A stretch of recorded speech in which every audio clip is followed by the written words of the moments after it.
नमस्कार, अपना बिहार देख रहे हैं आप और मैं हूं आप सबके साथ अनूप। खबरों की शुरुआत करते हैं और सबसे पहले बात बेखौफ हुए बदमाशों की। नवादा में अपराधियों ने एक युवक की हत्या कर दी है। मृतक की पहचान कादिरगंज ओपी के दलदलवा जगतपुर गांव के विजय चौहान के बेटे अंशु राज के रूप में हुई। पुलिस ने शव को कादिरगंज रोड के पचंबा मोड़ के पास से बरामद किया। युवक कुछ काम से कॉलेज गया था, लेकिन उसका शव बरामद किया गया। हत्यारों ने पहले अंशुराज की निर्वस्त्र कर पिटाई की फिर आंख फोड़कर उसकी हत्या कर दी। उसके बाद शव को आहर में फेंक दिया। हत्या के बाद नाराज लोगों ने हंगामा भी किया। इसके बाद पुलिस ने लोगों पर लाठियां भी चटकाई। कुछ साल पहले उसके 1.5 साल के भाई की भी हत्या कर दी गई थी।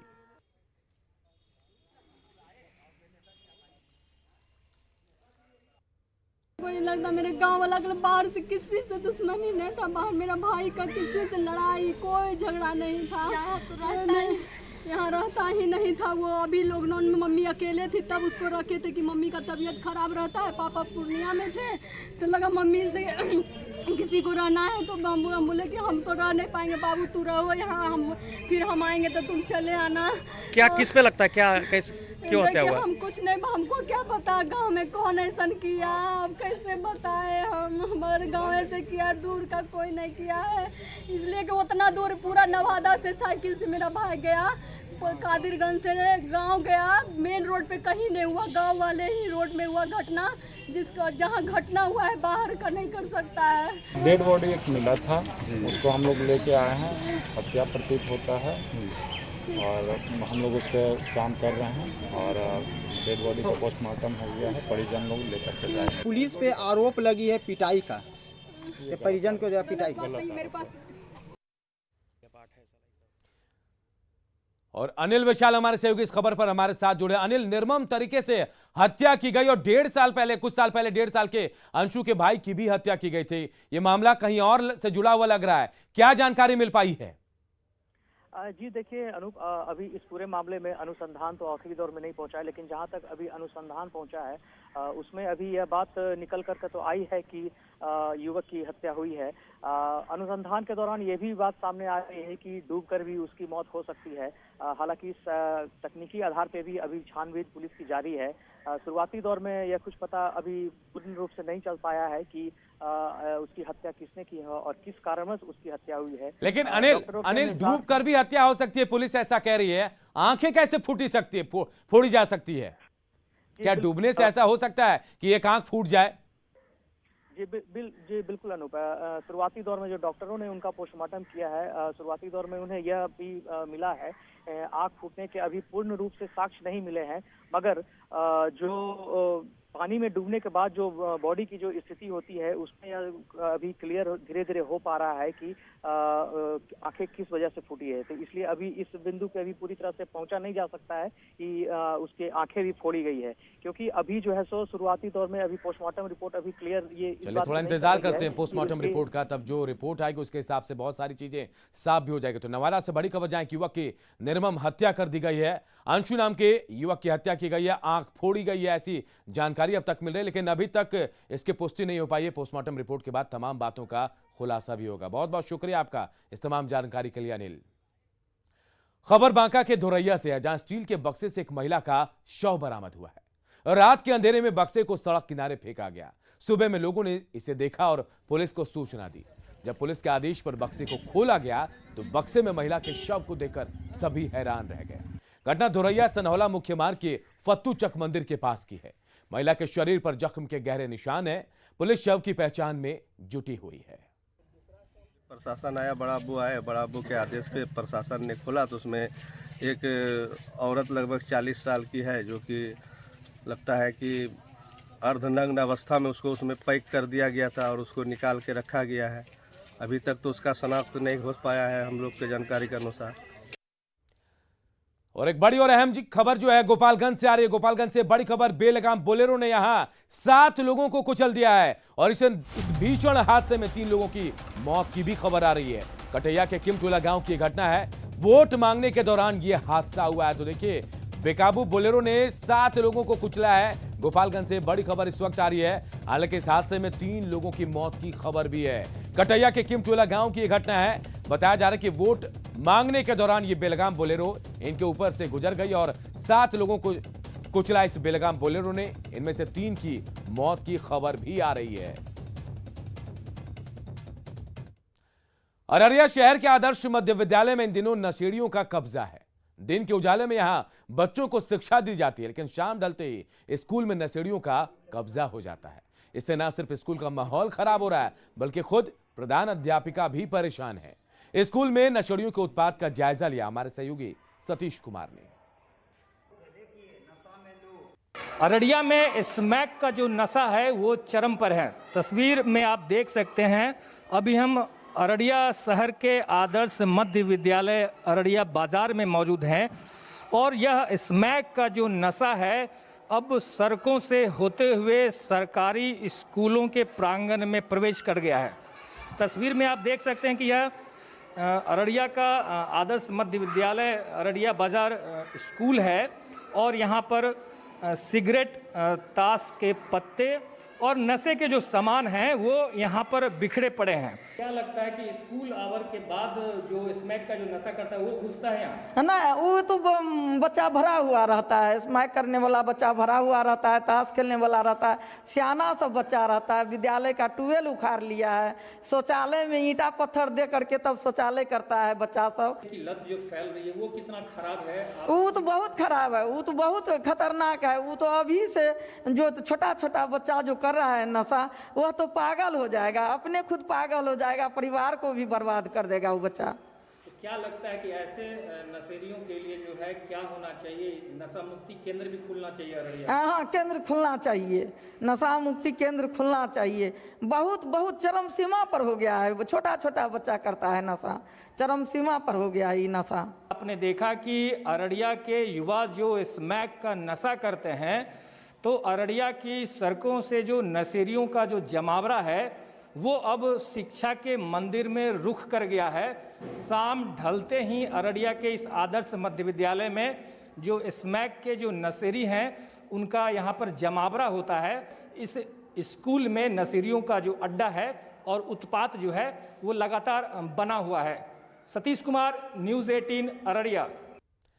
इधर बिहार में कोरोना टीकाकरण की रफ्तार तेजी से बढ़ी है और दूसरे डोज लेने वालों की संख्या अब 1,38,00,000 के पार हो गई है। लेकिन इसी बीच पटना एयरपोर्ट से हवाई यात्रा के दौरान कोरोना की फर्जी जांच रिपोर्ट जमा करने का सनसनीखेज मामला सामने आया।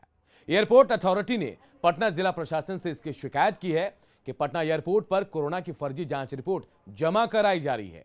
सूत्रों से मिली जानकारी के मुताबिक पटना एयरपोर्ट से जब कोई यात्री यात्रा करता है और जब उसके पास जांच रिपोर्ट नहीं होती है तो उसे 1500 से 2000 रुपए में फर्जी कोरोना जांच रिपोर्ट बनाकर दे दी जाती है। इस खुलासे के बाद पूरे मामले की छानबीन तेज हो गई है। इस बारे में पटना एयरपोर्ट से अधिक जानकारी दे रहे हैं हमारे सहयोगी संजय कुमार।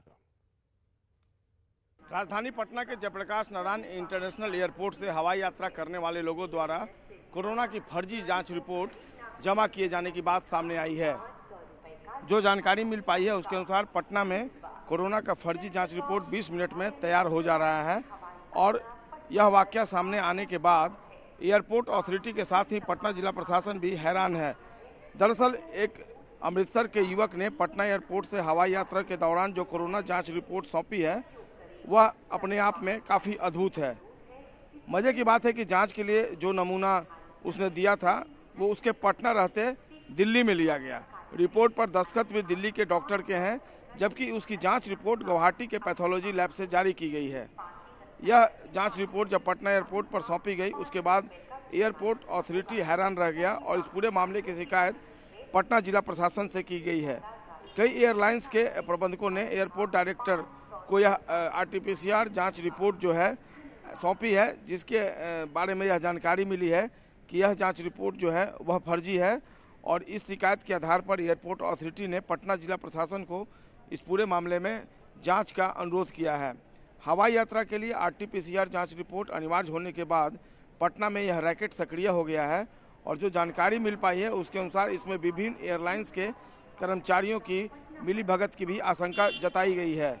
जिन यात्रियों के पास RT-PCR रिपोर्ट नहीं होती थी वे दलालों को इसकी सूचना देते थे और उसके बाद दलाल तय सौदे के अनुसार 1500 से 2000 रुपये लेकर अधिक से अधिक 15 से 20 मिनट में ये जांच रिपोर्ट एयरपोर्ट पर उपलब्ध करा देते थे। अमृतसर के युवक के मामले की रिपोर्ट जब पकड़ी गई उसके बाद एयरपोर्ट अथॉरिटी में भी खलबली मची हुई है और अब पूरे मामले की जांच पटना जिला प्रशासन ने अपनी तरफ से कराने का फैसला किया है।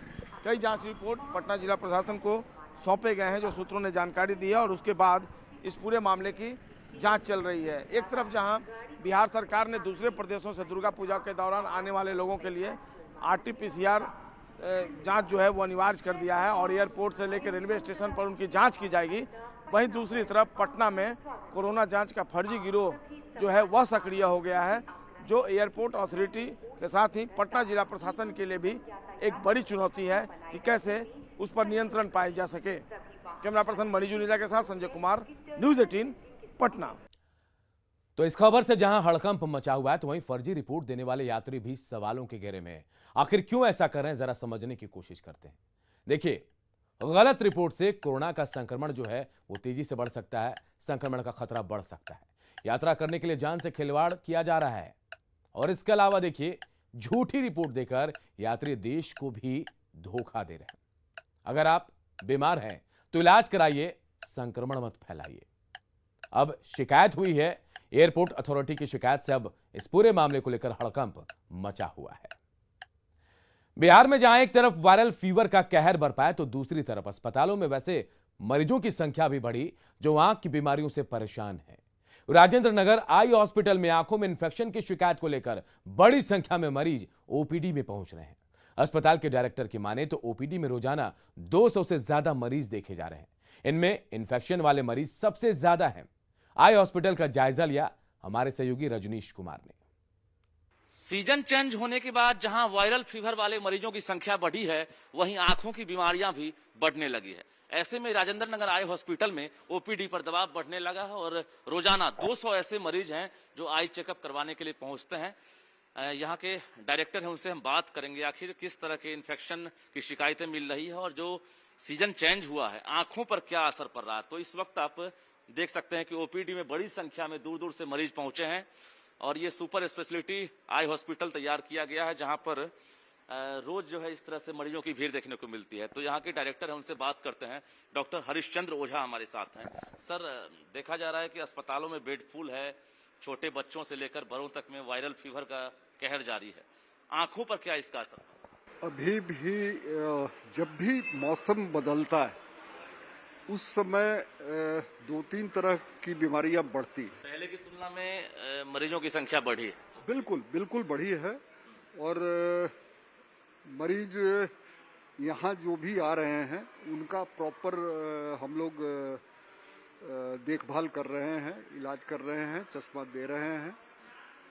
जो भी दवा संभव है हमारे यहाँ है उसको उपलब्ध कर रहे हैं। आंखों की रोशनी पर तो प्रभाव नहीं पड़ रहा है इन्फेक्शन से तो नहीं पड़ रहा है, लेकिन एक चीज आजकल देखने में आ रहा है कि सारा चीज ऑनलाइन हो जाने से वो बच्चों के आंखों पर जोर ज्यादा पड़ रहा है। साथ डायरेक्टर थे डॉक्टर हरिश्चंद्र ओझा, जो पूरी तरह से जानकारी दे रहे थे कि कोविड के बाद जो पोस्ट कोविड मरीज हैं उनमें ज्यादातर जो है आंखों की बीमारियां देखी जा रही है। खासकर जो सामान्यतः आंखों में आंसू आने की बात है, अगर सामान्य से ज्यादा आंसू गिर रहा है तो निश्चित रूप से वैसे मरीज अस्पतालों से संपर्क करें। और यही वजह है कि बड़ी संख्या में देख सकते हैं कि ओपीडी में रोज मरीज पहुंचते हैं और आंकड़ा बढ़कर रोजाना 200 मरीजों तक पहुंच गया है।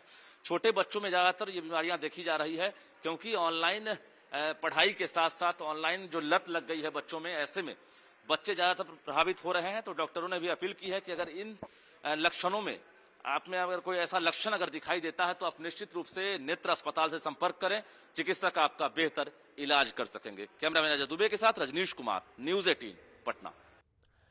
नेता प्रतिपक्ष तेजस्वी यादव ने जातीय जनगणना को लेकर देश के 33 नेताओं को चिट्ठी लिखी है।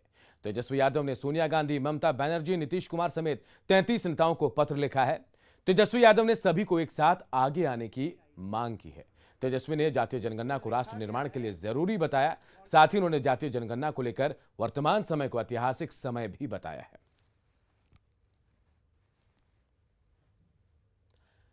श्री राम जन्मभूमि तीर्थ क्षेत्र न्यास के न्यासी कामेश्वर चौपाल ने पूर्व मुख्यमंत्री जीतन राम मांझी को उस बयान की कड़ी आलोचना की जिसमें उन्होंने राम को काल्पनिक पात्र बताया था। उन्होंने कहा कि राजनीति में हिंदू आस्था को आहत करना फैशन बन गया है।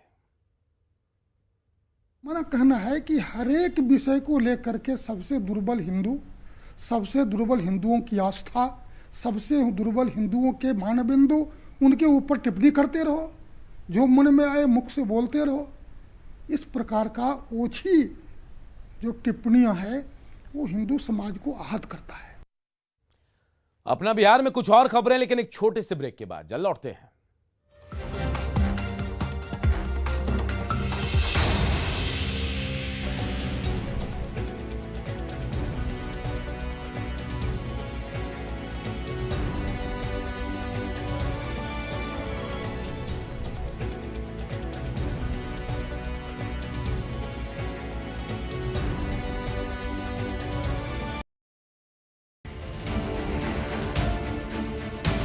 बारिश और बाढ़ ने इस बार लंबे समय तक लोगों को परेशान किया है। जिस वैशाली की धरती ने पूरी दुनिया को लोकतंत्र का पाठ पढ़ाया था, उससे जुड़ी अनमोल यादें आज बाढ़ के पानी में मिटने की कगार पर पहुंच गई हैं।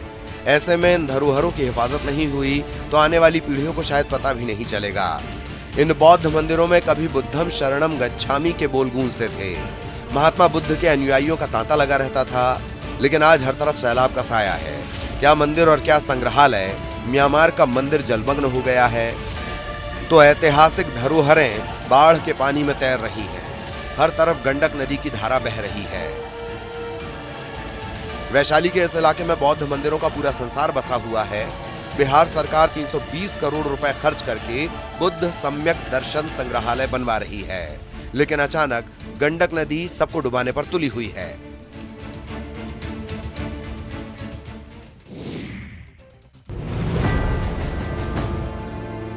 बगहा में न्यूज 18 की खबर का बड़ा असर हुआ है। न्यूज 18 पर खबर चलने के बाद प्रशासन ने रामनगर अंचल अधिकारी के नेतृत्व में आनन फानन में एक टीम का गठन किया है।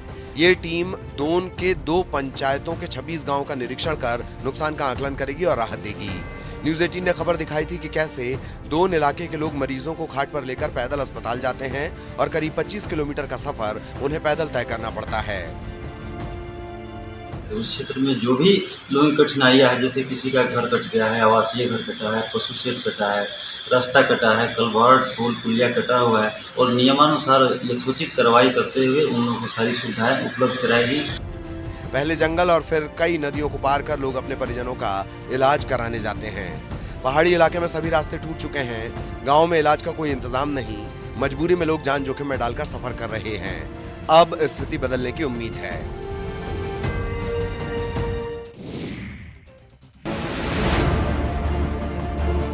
सीवान में पानी से परेशानी की कई कहानी है। जरा हालात को भी देख लीजिए, जिसकी वजह से इन जैसे कई लोग अपने अपने घरों में बंधक बन गए हैं। तस्वीरें सीवान की, जहां का पौष इलाका महादेवा इन दिनों बारिश के पानी से बेहाल है। पानी लगने से चचरी के सहारे लोगों की जिंदगी कट रही है।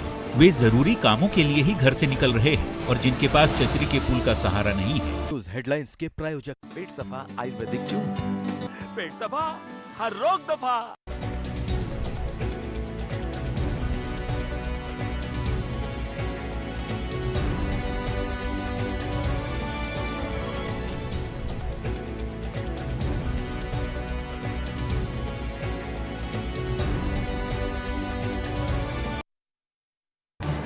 इस न्यूज हेडलाइंस के प्रायोजक पेट सफा आयुर्वेदिक चूर्ण, पेट सफा हर रोग दफा।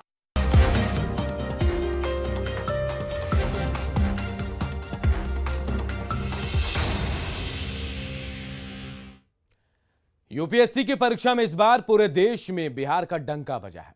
कटिहार के शुभम कुमार ने जहां टॉप किया तो वहीं जमुई के प्रवीण ने ऑल इंडिया 7वां रैंक लाया।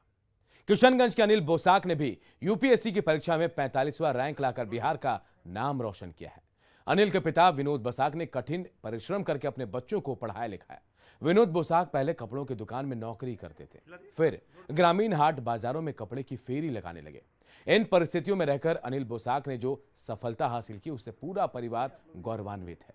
अनिल के परिवार वालों से बातचीत की हमारे सहयोगी आशीष सिन्हा ने।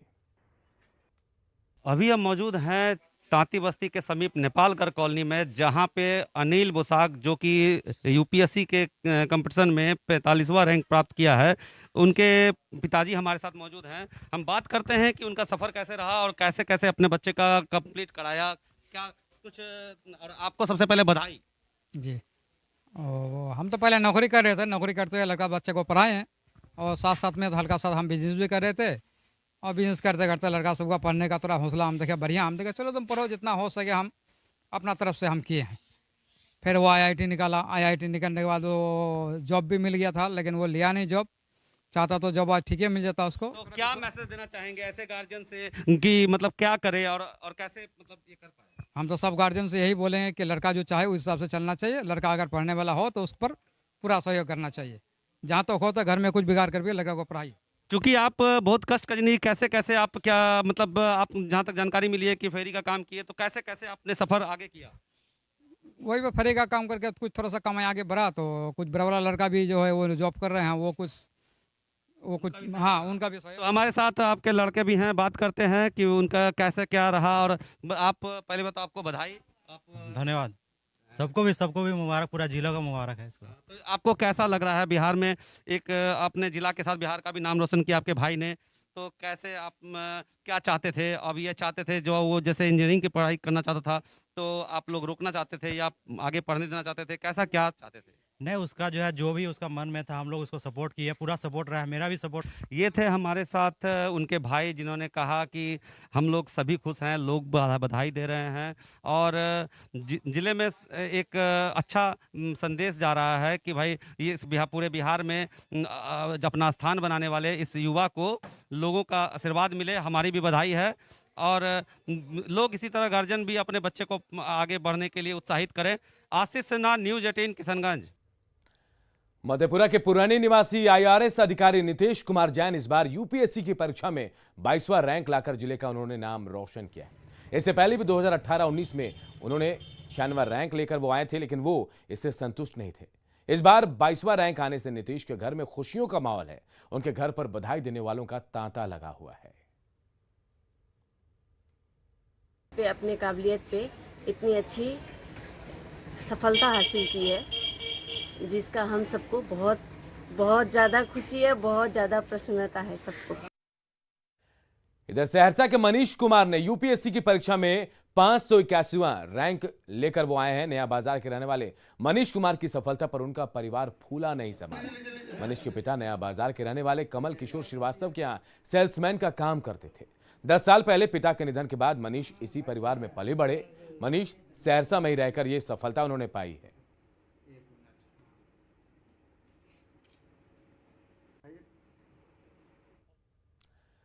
और अपना बिहार के इस बुलेटिन में इतना ही। आगे है जोहार झारखंड।